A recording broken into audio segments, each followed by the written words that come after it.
Bueno, como verán, a diferencia del resto, este es un video donde hablo español, ya que me di cuenta que el 80% del público es de Argentina y el resto de países donde también se habla español, así que estaba medio difícil la cuestión de expandir la cultura argentina más allá de que hablen inglés, así que me parece que voy a seguir en español.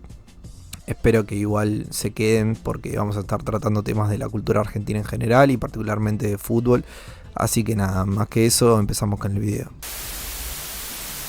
Si creciste en Argentina seguro escuchaste la frase "se agrandó Chacarita". Es ese dicho que usamos cuando alguien se envalentona o se pone agrandado.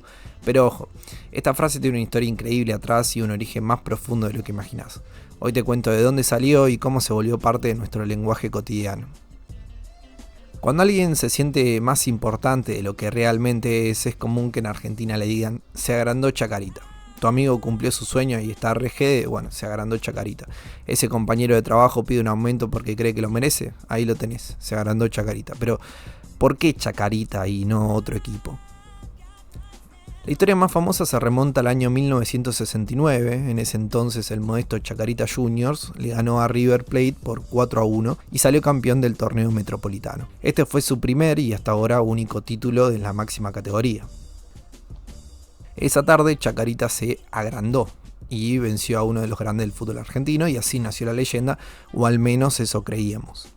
Pero en realidad la frase es mucho más antigua. Viajamos ahora a 1948, cuando Chacarita enfrentó a Boca Juniors. Ese 9 de mayo los funebreros estaban en desventaja, solo tenían 9 jugadores en la cancha, su arquero había salido lesionado y su delantero tuvo que ocupar el arco. El partido era una locura, Boca tenía la victoria casi asegurada, o eso parecía.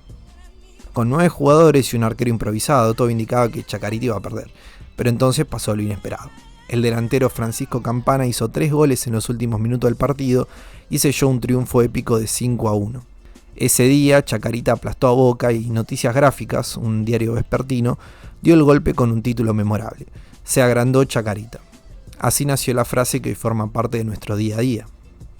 Fue el periodista Mauro Gali, jefe de deporte del diario, quien escuchó el relato en primera persona y creó el icónico título. Ernesto Cherkis Vialo, otro periodista legendario, nos transmitió esa historia muchos años después. Según Cherkis, el editor estaba seguro de que Boca ganaría y ya tenía preparados varios titulares sobre la victoria de Boca, pero al ver el resultado no le quedó más remedio que titularlo "Se agrandó Chacarita". Hoy en día, "se agrandó Chacarita" es más que una simple anécdota, es una frase que llevamos en el ADN de nuestra cultura. Sirve para describir cuando alguien se pone grande, incluso si es solo por un momento. Y pensar que todo esto comenzó con un pequeño club de barrio ganándole a los gigantes en un día inolvidable. Así que, la próxima vez que escuches la frase "se agrandó Chacarita", ya sabes que viene de un episodio glorioso en el fútbol argentino y de un periodista que en 1948 supo captar ese momento para siempre. Si te gustó esta historia, dale like, suscríbete y compartí para que más personas conozcan la rica cultura futbolística argentina. Nos vemos en el próximo video.